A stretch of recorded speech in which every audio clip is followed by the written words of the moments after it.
Assalamualaikum warahmatullahi wabarakatuh. Selamat sore, Bapak. Bagaimana kabarnya? Apakah sehat? Alhamdulillah. Assalamualaikum warahmatullahi wabarakatuh. Alhamdulillah sehat. Alia, Sehat, yang lain bagaimana? Sehat-sehat semua? Alhamdulillah Pak, sehat juga Alhamdulillah, Pak. kita. Iya, Oke, alhamdulillah. apa yang mau ditanyakan? Oke, sebelumnya kami mengucapkan terima kasih, banyak terima kasih atas waktu yang Bapak berikan untuk kami wawancarai dalam kesempatan kali ini. Mungkin sebelum kita masuk ke sesi wawancara, kami terlebih dahulu untuk izin memperkenalkan diri, biar enak aja Pak ngobrolnya, wawancaranya. Nama saya Alia Rehana, Bapak bisa panggil saya Alia. Saya Biro Awadiari, saya biasa dipanggil Awah. Saya Andi Perwita Hakiki, dipanggil saja Andi. Dan saya Rosani Lindasari, biasa dipanggil Rosanti. Pak. Mungkin kita bisa langsung masuk aja ke sesi wawancaranya ya Pak. Pertama, mungkin yang telah kami ketahui, Bapak bekerja di Dinas Kominfo dan Persandian Aceh ya Pak sekarang. Nah, sebelumnya saya mau menanyakan apa posisi atau jabatan Bapak sekarang di Dinas Kominfo ya Pak? Jabatan saya sebagai Kepala Bidang Pengelolaan Komunikasi Publik itu setara dengan eselon 3. Kalau di pemerintahan itu ada golongan eselon. Kalau itu eselon 3 disebut kepala bidangnya. Pengelolaan komunikasi publik. Di Kominfo itu ada, dinas saya sendiri itu ada 6 eselon 3, 1 sekretariat. Silakan, ada lagi? Dengan posisi kepala bidang tersebut, yang Bapak jalanin sekarang, apa saja ya Pak tugas yang menjadi tanggung jawab Bapak dalam posisi tersebut? Tugas-tugas di bidang pengelolaan komunikasi publik itu secara umum ada 3 tugas utama. Pertama, peningkatan sumber daya komunikasi publik. Kedua, pengelolaan komunikasi publik. Ketiga, layanan hubungan media. Nah, di bawah tugas utama itu ada tugas-tugas lainnya yang banyak sebenarnya dan dibagi habis kepada 3 seksi. Kebetulan 3 nama dari yang saya sebutkan di atas itu adalah nama-nama dari seksi tersebut.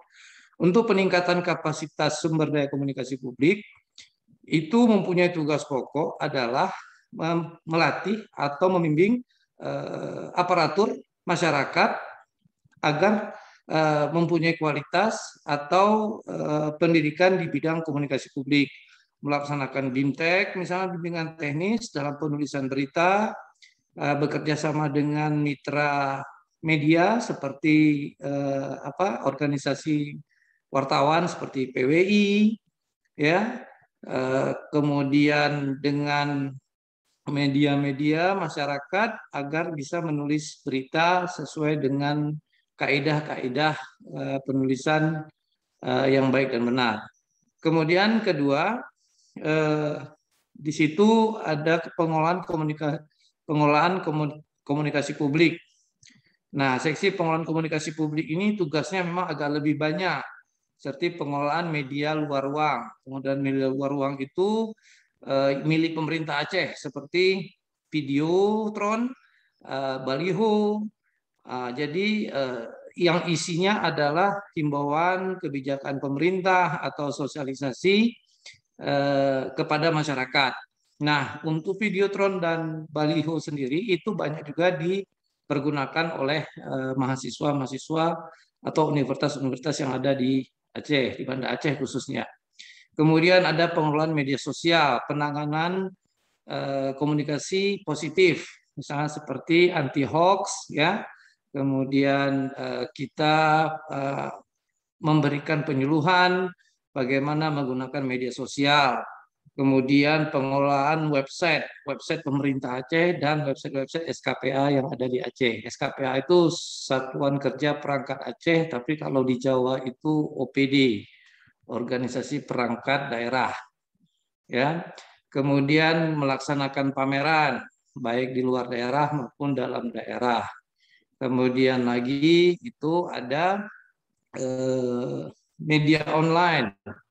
Nah, jadi kita punya mitra kerja itu 86 media online tahun 2021. Semuanya bekerja sama dengan kita punya ada kebijakan atau pengumuman pemerintah, termasuk sekarang ini dalam penanganan COVID. Jadi kita membuat rilis berita, kita bagikan kepada 86 media online tersebut. Kita juga bekerja sama dengan media nasional seperti Republika dan Kompas. Nah, untuk yang ketiga, tugas pokok yang ketiga adalah layanan hubungan media. Nah, di layanan hubungan media ini, mitra kerja kita adalah media cetak dan elektronik. Media cetak itu termasuk tadi yang saya katakan adalah adanya media nasional, adanya media lokal. Kalau media nasional itu seperti Waspada, kemudian media ada Republika, ada Kompas, media lokal itu di Aceh ada yang besar itu ada Serambi Aceh, kemudian ada Rakyat Aceh. Kemudian lagi untuk media elektroniknya kita melaksanakan seluruh kegiatan pimpinan Gubernur Aceh baik siaran langsung maupun siaran tunda di televisi. Kita bekerja dengan dua televisi lokal yaitu TV Aceh, kemudian itu ada Puja TV, dan Nasional TV itu ada TVRI, ada Net TV, ada iNews, semuanya itu mitra kita yang dimana kalau ada kegiatan atau event atau yang memang harus disampaikan kepada masyarakat melalui media TV, itu media TV-nya akan kita panggil. Kemudian talk show baik live maupun tunda, baik streaming, kemudian siaran langsung radio dan lain-lain. Itu tugas-tugasnya. Oke, baik Pak. Nah, sekarang kita masuk lebih ke spesifik itu tentang leadership-nya ya Pak.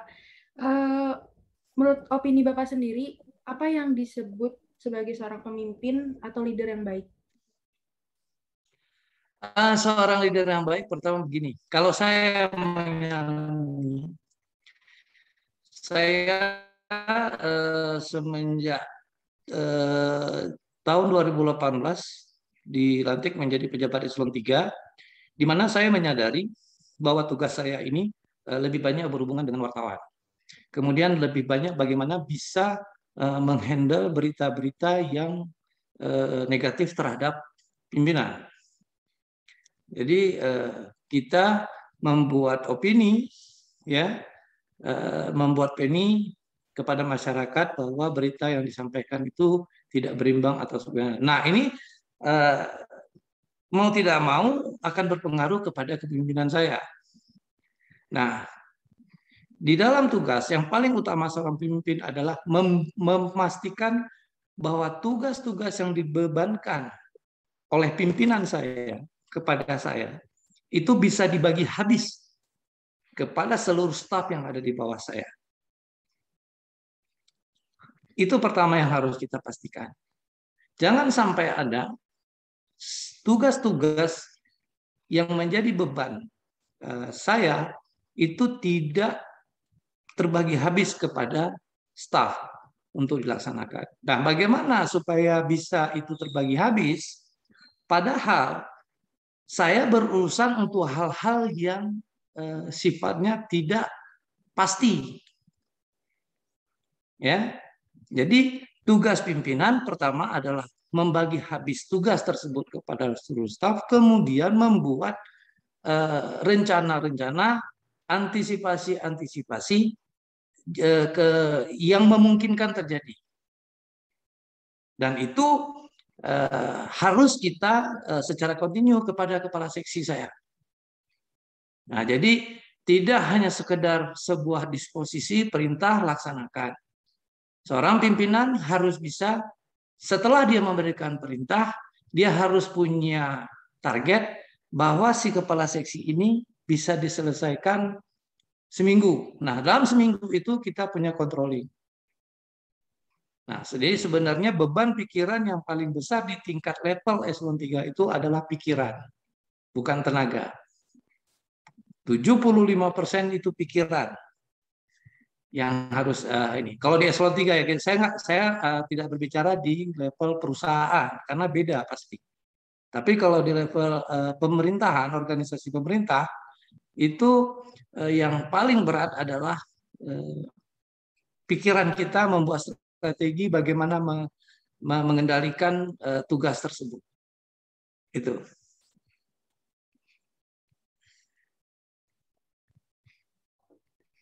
Nggak ada suaranya, Alia.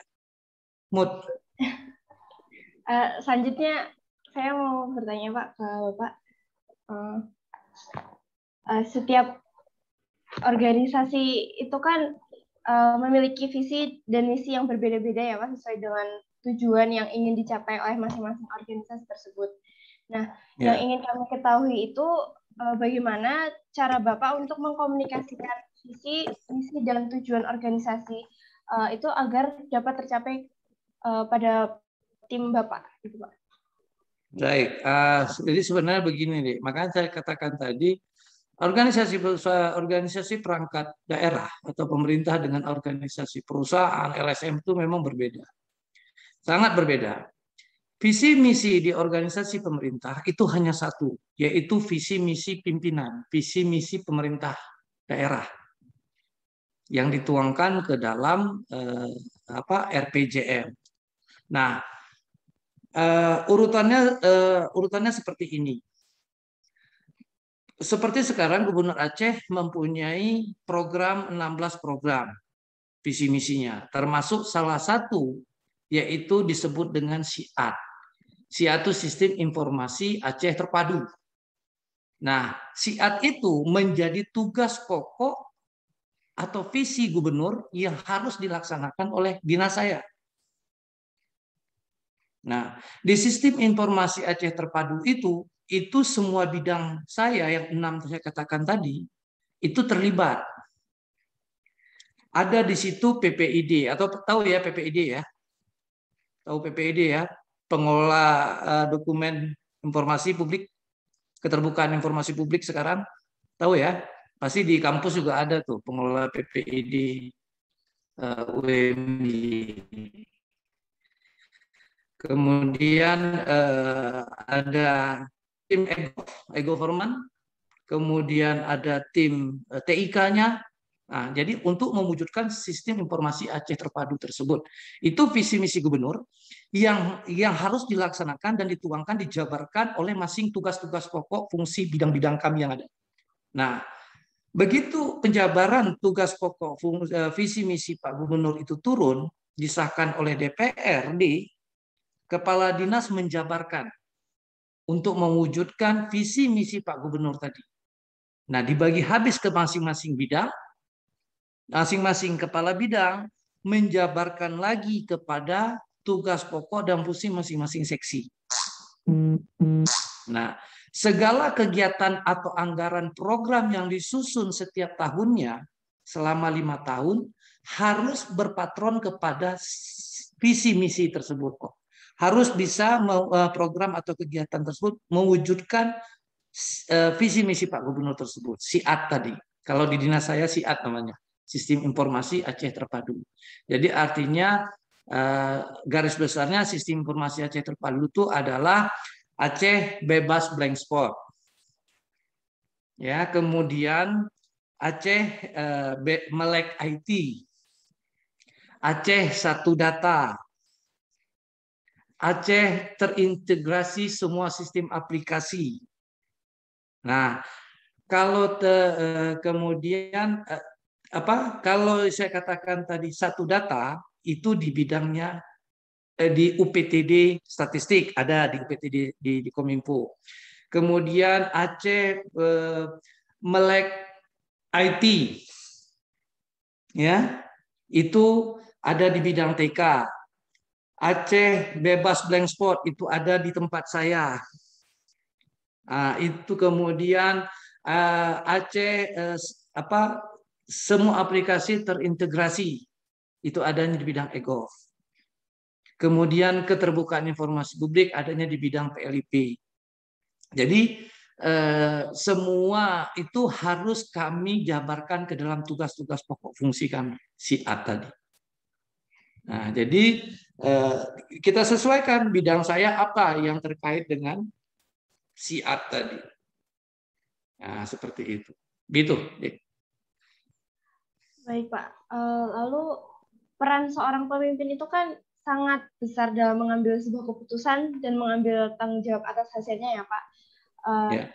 Sebagai seorang pemimpin, seberapa besar peran Bapak dalam mengambil sebuah keputusan di organisasi Bapak? Oke, untuk di organisasi pemerintah, untuk kebijakan teknis itu besar untuk tingkat eselon 3. Karena apa? Bidang itu mengerjakan secara teknis. Ya. Dia mempunyai kewenangan yang lebih besar. Namun terkait dengan kebijakan yang menyangkut nanti dampaknya anggaran atau terkait dengan dampaknya program, itu dipengaruhi dengan atasan saya lagi. Nah, saya hanya bisa mengambil keputusan bulat pada sisi teknis. Nah, pada sisi pelaksanaan, ini saya sisi teknis ya, bahwa kita harus begini, harus seperti ini. Nah, dilaksanakan. Nah, pada saat dilaksanakan, tidak semuanya lancar, toh, ya kan? Nah, nanti kepala seksi sebagai orang yang di lapangan yang melaksanakan tugas itu bisa memberikan saran masukan kepada saya, karena tidak selamanya yang kita rencanakan itu sama. Karena apa?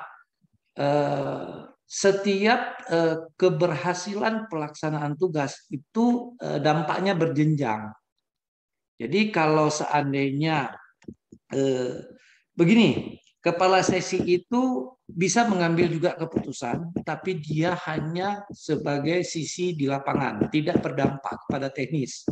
Dia hanya bisa mengambil keputusan agar itu pekerjaannya lancar, terlaksana sesuai aturan, sesuai ketentuan, tapi tidak secara mengganggu teknis. Paham maksudnya?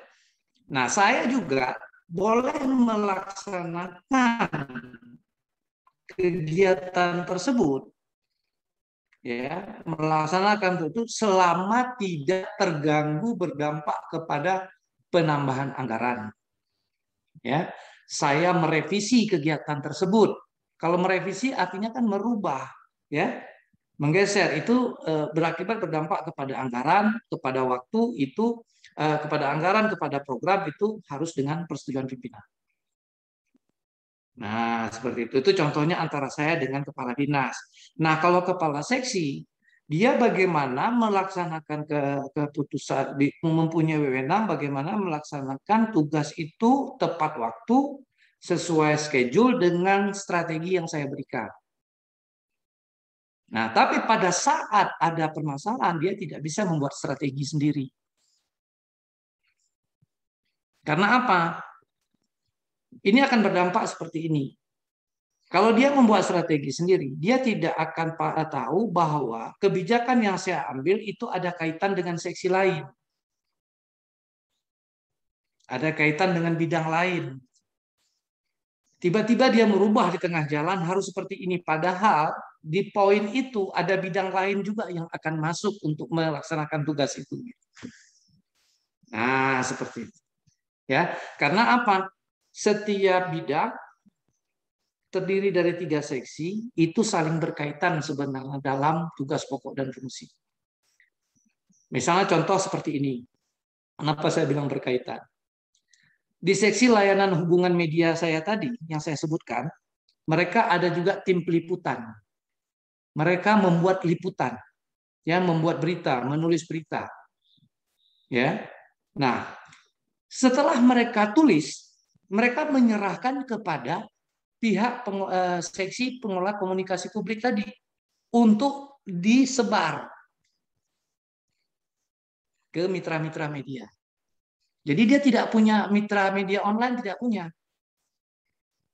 Nah, si ini membuat berita yang layanan hubungan media tadi bisa membuat berita berdasarkan liputan sendiri atau berdasarkan opini.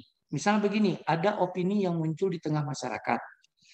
Hasil tracking dari sebuah tim, yaitu di bidang lain, bidang PLIP, bukan bidang saya. Dia melihat ini ada opini yang meresahkan di tengah masyarakat. Misalnya ya membuat berita tidak benar, membangun opini tidak benar. Nah, mereka hasil tracking itu, hasil survei itu mereka melaporkan ke bidang saya. Bidang saya memerintahkan seksi pelayanan hubungan dia untuk membuat berita bantahan. Setelah dibuat berita bantahan, berita itu dilemparkan ke seksinya pengelola komunikasi publik untuk disebar secara masif di rekan-rekan media. Jadi itu yang saya katakan tadi, kepala seksi tidak bisa mengambil keputusan strategi teknis pada saat pelaksanaan. Yang bisa mengambil keputusan teknis itu hanya saya. Tapi kalau yang bisa mengambil keputusan program atau anggaran itu pimpinan saya. Seperti itu. Lalu dalam pengambilan sebuah keputusan tersebut, itu kan Bapak berarti dalam keputusan teknis ya Pak? Ya. Nah itu dalam mengambil keputusannya itu, apakah Bapak juga melibatkan pendapat dari bawahan Bapak? Oh jelas, harus. Karena begitu saya sampaikan, ini strategi kita begini ini, ya tolong Pak Bapak laksanakan atau Ibu laksanakan gini. Dia mengetahui kondisi lapangan karena dia sudah punya schedule, karena dia sudah punya KAK, ya, sudah punya kerangka acuan kerja pada saat penyusunan anggaran dia sudah punya kerangka kerja. Dia menyampaikan, Pak, kalau seandainya kita begini, ya, itu nanti begini. Oh, saya tetap mengatakan, oke, itu saya terima. Permasalahannya ada bidang lain juga yang terlibat di sini. Nah, seperti itu. Nah, kalau memang tidak mencapai titik temu karena keterlibatan bidang lain harus kita panggil. Apakah bisa menerima konsep dari kerangka acuan kerja kepala seksi saya buat agar ini bisa sejalan. Seperti itu contoh paling simpel ya. Nah, jadi ada hal-hal yang memang tidak diketahui oleh kepala seksi, dia hanya mengetahui di lapangan. Tapi kepala seksi tidak mengetahui kebijakan pimpinan yang lebih di atas. Tanda kutip, ada yang perlu diketahui, ada yang tidak perlu diketahui. Nah, bagaimana saya harus menginformasikan bahwa ada hal yang tidak perlu disampaikan. Tapi saya bisa menyampaikan ini harus dilaksanakan. Paham maksudnya ya? Ada hal-hal yang tidak boleh saya sampaikan, tetapi kepala seksi harus bisa melaksanakan. Dengan cara lain saya menyampaikan. Nah, jadi komunikasi itu tetap, karena apa? Begitu saya tidak minta pendapat atau minta saran, kepala seksi saya akan berjalan itu setengah kabur. Orang pakai kacamata tapi tidak pakai kacamata gitu. Ya, bisa jalan tapi terhambat dan itu akan berdampak ke saya. Nah, itu tidak diperbolehkan. Tetap harus ada kita koordinasi masukan. Dan memang selama ini untuk pekerjaan lapangan bukan pekerjaan koordinasi, ya karena di tempat saya itu ada pekerjaan fisik, ada pekerjaan koordinasi. Pekerjaan fisik itu tetap harus kita minta pendapat dari staf. Gitu. Baik Pak. Jika suatu keputusan yang diambil Bapak itu mendapatkan keluhan atau bahkan kritikan dari bawahan, lalu bagaimana cara Bapak menyikapi hal tersebut, Pak? Nah, begini, keluhan seperti apa dulu ini? Ini kemarin sempat bertanya juga sama Alia. Keluhan bagaimana? Apakah tugas itu berat atau tugas itu tidak memungkinkan? Kalau saya selama ini yang saya alami, tugas itu dia tidak mampu lakukan. Keluhannya. Saya panggil, yang saya dapatkan adalah selama ini Pak, saya nggak mungkin melaksanakan ini, saya tidak paham sama ini. Tapi begitu kita arahkan dia juga tidak mau, akhir tugas itu akan saya alihkan. Karena apa? Di pembagian tugas tadi habis itu, pada setiap masing personal, staf bawahan kepala seksi, itu ada namanya satu poin, melaksanakan tugas lainnya yang diberikan oleh atasan. Nah, misalnya begini, Alia nih, Alia selama ini sebagai staf dan Alwa sebagai staf, ya. Tapi Alia itu menghandle wartawan. Nah, Alwa itu menghandle media sosial, ya. Nah, Alia keberatan dengan tugas atau tidak paham dengan tugas yang saya berikan. Begitu setelah saya sampaikan arahan, berikan bimbingan, juga tetap merasa keberatan, saya bisa memanggil Alwa untuk melaksanakan itu. Nah, Alwa mungkin lebih cerdik, ya. Alwa mungkin lebih cerdik dengan membahas dengan kepala seksinya atau dengan staf lain untuk melaksanakan itu. Seperti itu. Jadi bagi saya, tapi keluhannya itu akan menjadi poin sama saya di penilaian bulanan. Namanya menolak perintah pimpinan. Nah, seperti itu. Baik. Menurut Bapak ini apakah diperlukan interaksi yang lebih antara atasan dan bawahan untuk membangun komunikasi tim gitu, Pak? Itu sebenarnya memang harus ya, interaksi dalam bidang pekerjaan, apalagi sedang dalam mengerjakan satu proyek atau kegiatan, itu harus. Tapi jangan interaksi di luar itu. Kalau di luar itu juga tidak baik. Ya, kita harus bersikap profesional. Artinya seorang pemimpin tetap harus mengontrol, menguasai, harus tahu kondisi staf itu. Karena apa?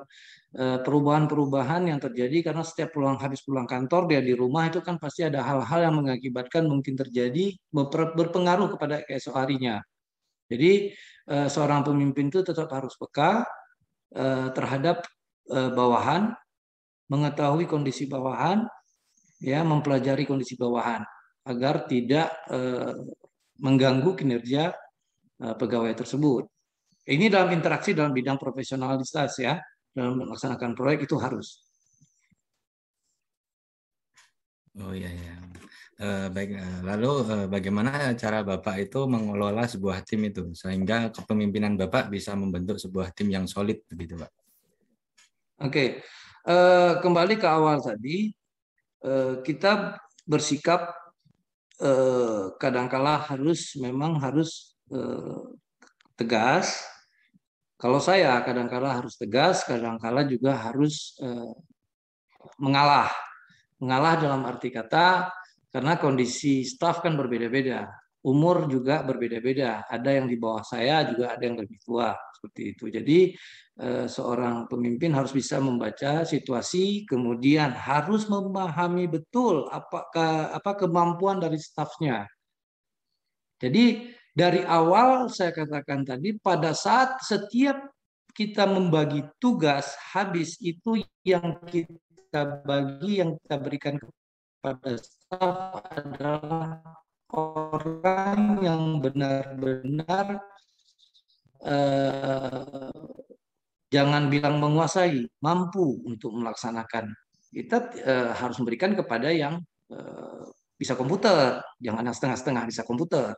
Ya, jadi kemudian berikan pujian, perlu menegur kalau di luar ketemu atau berpapasan di kantor itu tidak salahnya kita menegur duluan sebagai seorang atasan. Karena apa? Itu psikologi dia ya, bahwa dia diperhatikan oleh pimpinan. Dengan diperhatikan oleh pimpinan,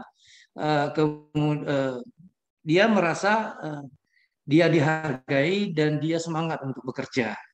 Begitu juga kita kadang-kadang saya suka ya kalau sore ya ini di luar ini membelikan makanan atau minuman kita yang beli, kita yang keluarkan uang sekedar untuk beli kopi, beli pisang goreng atau apa, kita duduk bersama itu akan muncul keterbukaan dari setiap pegawai yang akhirnya timbul solid antar satu seksi satu bidang, seperti itu.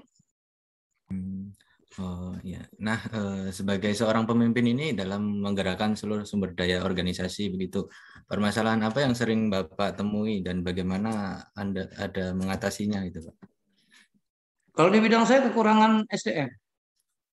Oh, kekurangan Terus SDM. terang saya kekurangan SDM. Karena apa? Pada tahun 2020, seandainya tidak ada COVID, ini perumpamaan ya, yang sebenarnya bisa terjadi.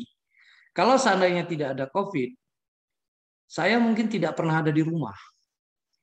Itu gambarannya. Begitu besar sekali pekerjaan saya yang kekurangan SDM. Mungkin hikmahnya adalah COVID, jadi tidak bisa melaksanakan kegiatan-kegiatan tersebut. Staf saya itu cuma ada 19 orang. 4 orang itu tim peliputan yang setiap hari itu berada di posisi di luar meliput mendampingi kegiatan gubernur. Nah, berarti kemudian 3 orang staf yang sudah berumur di atas saya, ibu-ibu lagi. Nah, jadi SDM ini yang menjadi kendala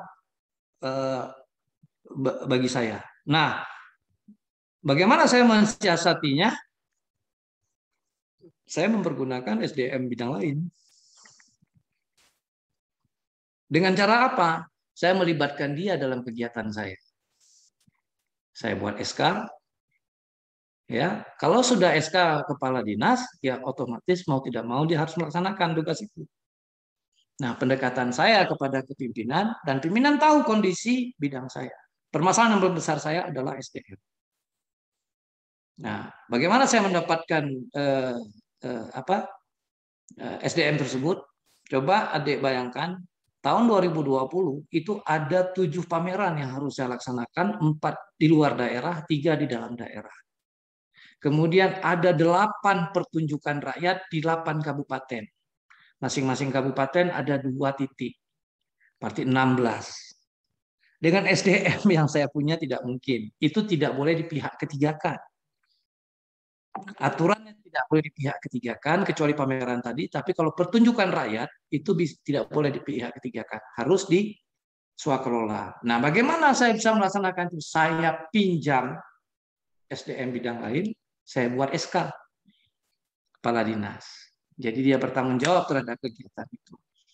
Nah, soal kemampuan ya kita sama-sama, makanya saya bilang katakan tadi, kita sama-sama bekerja. Alhamdulillah 2 tahun saya menjabat 2019-2020 saya KPA, bidang saya realisasi anggaran kegiatan itu sampai dengan 98%. Artinya semua kegiatan terlaksana, outputnya tercapai. Seperti itu. Itu strategi-strategi yang harus dipikirkan oleh seorang pimpinan. Ya, kalau saya minta kepada kepala bidang lain itu tidak akan dikasih. Bantu staf. Misalnya nih, Alia staf saya, Andi staf orang lain. Andi punya kemampuan itu video, kameramen, hobi. Nah, sementara kameramen saya lagi mendampingi Pak Agung. Saya harus punya acara lain nih. Bagaimana saya mengelola kegiatan ini? Sandi harus bekerja dengan saya, bidang saya. Nah, itu yang harus dipikirkan. Yang harus dipikirkan. Ya, seperti itu. Gitu kan? Ya. Nah, bagaimana sikap Bapak ini jika terjadi perselisihan pribadi antara bawahan yang mengakibatkan terganggunya kinerja organisasi? Bagaimana peran Bapak sebagai pemimpin menyelesaikan hal tersebut? Nah, saya ambil contoh sampel seperti ini. Misalnya ada perselisihan antara kepala seksi saya, kepala seksi dengan kepala seksi. Ya, jarang kalau staf sama staf itu jarang saya. Kepala seksi sama kepala seksi kalau di kantor pemerintah. Saya panggil anak buahnya, stafnya. Atau salah satulah staf yang ada di bidang saya tanya, ada dengar seperti ini enggak? Nah, biasanya kalau saya panggil mereka bercerita, saya ada dengar, cuman begini seperti itu. Oh iya. Terus nih, saya panggil satu staf lagi, misalnya. Nah, ceritanya berbeda. Oke, saya dapat masukan nih. Saya panggil kepala seksinya. Satu. Dan saya tidak pernah menegur itu di depan orang. saya akan panggil. Tapi kalau kejadian di rapat, saya mau menegur kepala seksi saya atau staf saya di sebuah rapat dengan bidang lain, bukan bidang saya akan menegur dia dengan WA. Tolong itu jangan disampaikan dulu misalnya. Nanti ketemu saya, kita diskusikan.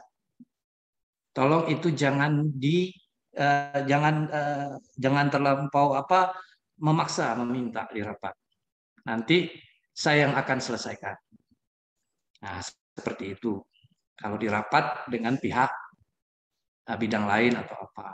Jadi setelah kepala-kepala seksinya saya panggil,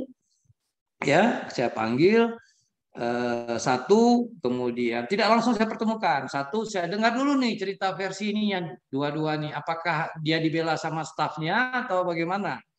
Karena kan 2 staf tadi saya panggil, masing-masing stafnya. Nah, setelah itu saya pertemukan. Setelah saya dapat jalan untuk menyelesaikan, saya panggil. Nah, biasanya kan orang ego nih, tetap gini. Nah, di depan saya berdamai. Bisa jadi di belakang saya tidak. Nah, kalau di belakang saya tidak, itu berarti kalau tidak berdamai itu akan berdampak kepada kinerja tugas yang saya berikan. Kalau ini sudah berdampak, saya akan melaporkan ke bagian Kasubag Kepegawaian untuk ditindak lebih lanjut.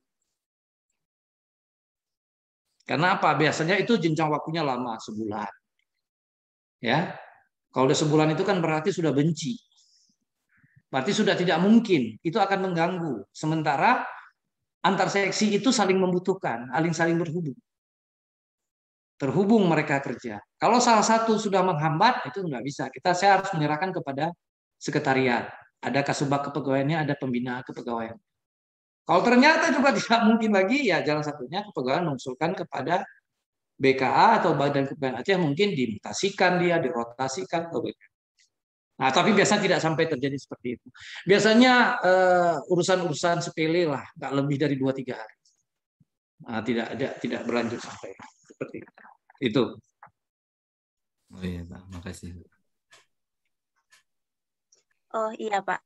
Misalnya nih, ada bawahan Bapak yang dia tuh bandel terus nggak melaksanakan tugas. Nah, bagaimana sih cara Bapak menegur mereka?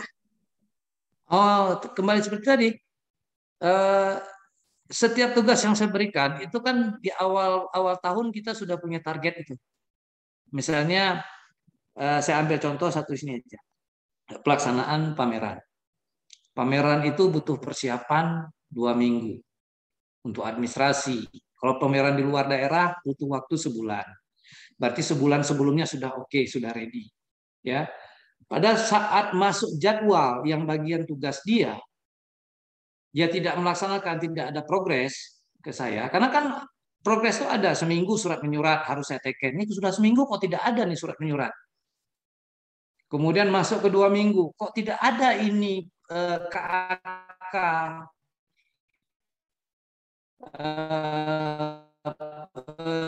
kakarnya untuk ke pameran di Bandung, pameran ada. Nah, begitu masa sudah minggu yang hal vital yang sudah tidak ada akan saya panggil.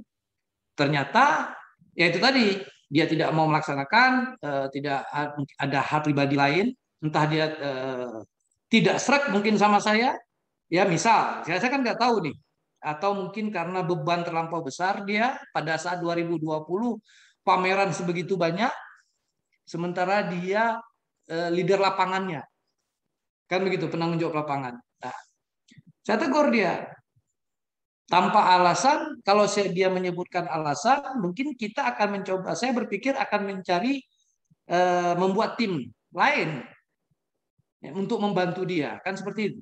Nah, kalau itu juga tidak dilaksanakan, saya akan membuat surat teguran. Pertama teguran lisan, kemudian ini teguran secara lisan. Tulisan. Kalau teguran secara tulisan di instansi pemerintah itu sudah tidak baik. Karena dia istilahnya punya rapor merah di pemerintah. Nah, itu selama ini saya sangat-sangat hindari. Sangat-sangat hindari itu. Karena itu arahan pimpinan saya, arahan saya. Karena saya punya kewenangan untuk membuat surat teguran. Usahakan teguran lisan. Jangan sampai tulisan. Karena begitu surat teguran lisan saya berikan kepada dia, tembusannya kepada kepala dinas dan gubernur. Nah, seperti itu. Jadi, alhamdulillah selama ini tidak pernah. Tidak pernah 2 tahun saya menjabat sebagai kepala bidang, ini masuk tahun ketiga tidak pernah, tapi kalau teguran lisan pernah. Yaitu merasa timnya tidak cocok yang dibentuk. Nah, seperti itu. Tim yang dibentuk tidak cocok. Saya mengatakan cocok tidak cocok itu ini bukan perusahaan warga, tapi ini organisasi pemerintah yang masing-masing semuanya itu digaji, dibayar oleh pemerintah, dan mereka harus bekerja dan tanggung jawab, dan dia juga punya kemampuan untuk melaksanakan itu. Ya, jadi sebuah tim kalau di perusahaan memang tim yang cocok dengan leader lapangannya. Kalau menurut saya, tapi kalau di pemerintah tidak bisa. Di pemerintah tidak bisa. Misalnya begini, Alia ditunjuk sebagai tim lapangan, Andi tim lapangan misalnya. Ya, yang membentuk tim itu bukan Andi, saya sebagai atasan. Saya mana tahu itu Andi cocok sama Rosanti, cocok sama Alwa atau tidak. Tapi yang saya tahu Rosanti mampu mengkomunikasikan menjadi PR di Bandung nanti. Alwa memang mampu membuat KAK. Ya, membuat pertanggungjawaban anggaran. Jadi bukan masalah cocok atau tidak cocok. Kalau di perusahaan ya swasta mungkin Andi berhak memilih timnya. Ya, begitu ya kalau yang saya dengar. Tapi kalau di organisasi pemerintah tidak bisa. Karena saya nah seperti maka nanti timbul mau tidak mau itu akan jadi PR lagi bagi saya kan. Jangan sampai itu tidak solid. Gitu. Nah, tapi alhamdulillah ketidaksukaan itu kan ketidaksukaan yang hal-hal karena tidak kompak di luar. Tapi dalam bekerja kan kita tidak bisa seperti itu. Seperti itu, Santi. Baik, Pak. Lalu bagaimana caranya supaya bawahan ini nggak ngerasa tertekan saat sedang melaksanakan tugas? Ya, seperti saya bilang tadi, saya harus paham betul pada saat membagi tugas. Apakah dia mampu, apakah dia menguasai, apakah dia bisa, apakah waktunya seorang ibu-ibu kalau di PNS itu kan jam 10 udah jemput anak. Nanti jangan kita suruh ini anak dia nggak kejemput, dia merasa tertekan, merasa beban menjadi tugas yang dia berikan. Makanya untuk seorang ibu-ibu, emak misalnya ya di staf saya memberikan tugas itu yang tidak membebani dia, yang tidak terbentur dengan jadwal jemput anak dan belanja dia. Kalau di organisasi pemerintah mungkin nanti sering dengar kan ya PNS belanja di pasar, ya dia harus pulang siang masak suaminya kan gitu. Jadi ada hal-hal jam-jam yang memang ini bisa saya berikan. Nah, ada yang tidak. Memang dari awal harus kita pahami betul. Staf yang dikirim, yang ditempatkan di bidang saya itu bukan permintaan saya, tapi pembagian habis oleh sekretariat. Nah, begitu dia masuk ke bidang saya wawancarai dia. Walaupun dia PNS. Maksudnya kemana saya mau tempatkan dia? Seperti itu. Nanti, ternyata dia bisa saya tempatkan di seksi ini. Nah, seperti itu. Ya, dari awal memang sudah harus paham betul mengenai staf kepala bidang. Seperti itu nanti. Ya. Jadi tidak ada beban-beban, tidak boleh. Ya, saya harus sudah dari awal sudah harus pikirkan dia tidak boleh ada beban. Baik, Pak. Nah, mungkin ada beberapa pesan yang ingin Bapak sampaikan untuk para generasi milenial sekarang yang sedang berusaha untuk menjadi seorang leader. Kira-kira apa? Memang agak berbeda leaders di pemerintah dengan di swasta. Tapi saya melihat profesionalisme kerja itu di swasta lebih bagus ya. Artinya memang cuman sosialnya jauh di bawah dengan organisasi pemerintah. Itu sosialnya itu jauh. Nah, jadi komunikasi sosialnya itu jauh swasta dengan pemerintah. Jadi saran saya, jika menjadi seorang pemimpin, pertama, jika kita mendapat beban, kita bukan top leader, tapi kita middle. Ya, middle leader, artinya kayak saya, kepala bidang, bukan kepala dinas. Kalau di kantor saya kepala dinas kan top leader. Saya middle. Nah, kalau menjadi middle, ya, yang paling berat adalah bagaimana kita memahami keinginan atasan kita dengan mengaplikasikan kepada bawahan. Ya, pertama, pahami betul pimpinan kita. Kalau kita menjadi seorang middle leader, pahami betul karakter pimpinan kita. Kedua, pahami betul bawahan-bawahan kita. Tapi tidak seluruhnya. Kalau kita mempunyai kepala seksi yang harus kita pegang. 3 tadi. Ya. Nah, setelah kita memahami karakter kepala seksi kita arahkan kepala seksi kita supaya agar dia memahami betul karakter staf-staf dia di bawah. Kemudian, jangan pernah menunda dalam mengambil keputusan. Artinya, saya sudah tahu nih, saya sudah yakin nih. Tapi besok sajalah. Mana tahu nanti ada perubahan lagi. Tidak boleh itu. Kalau dalam organisasi pemerintah tidak boleh. Misalnya saya sudah ngambil keputusan. Ntar dulu lah. Nanti tiba-tiba ada perubahan lain lagi. Nah, takutnya gini. Saya mau mengambil keputusan, saya katakan nanti ada perubahan lagi dari pimpinan. Itu tidak baik. Kalau kita sudah ngambil keputusan, sudah yakin, sampaikan kepada bawahan. Karena apa? Begitu kita ngambil keputusan, disitulah letak tanggung jawab kita seorang pimpinan. Pada saat ada perubahan dari atasan kita harus bisa mampu bertanggung jawab, menjelaskan kepada pimpinan, Pak, saya sudah mengambil keputusan seperti ini. Kalau saya tidak mengambil, kalau Bapak mengatakan seperti ini, resikonya kepada Bapak seperti ini. Nah, biar resiko ini saya tanggung. Tapi itu selama benar ya, resiko bukan resiko penyalahgunaan kewenangan kekuasaan. Milenial harus mampu membuat keputusan dan jangan menunda keputusan yang sudah dibuat. Itu paling penting dalam seorang leader menurut saya. Jadi tidak ada. Ntar dulu lah, nanti berubah lagi dia. Suka banget kan kayak gitu ya? Suka banget ya. Nanti kejadian lagi nih. Ntar dulu lah, kita lihat dulu. Kita gimana besok? Nah, padahal dengan menunda besok, hari ini sudah selesai 15% pekerja. Kalau di kesenangan hari ini. Berani membuat keputusan, harus berani bertanggung jawab. Ya, ragu minta saran dari bawahan, bukan minta pertanggungjawaban dari bawahan. Kalau seandainya salah keputusan itu, keputusan tetap yang bertanggung jawab pimpinan, ya kan? Oke, lagi. Baik Pak, mungkin sudah berakhir semua pertanyaan yang ingin kami pertanyakan ke Bapak. Dan mohon maaf jika pertanyaan terlalu banyak ya Pak.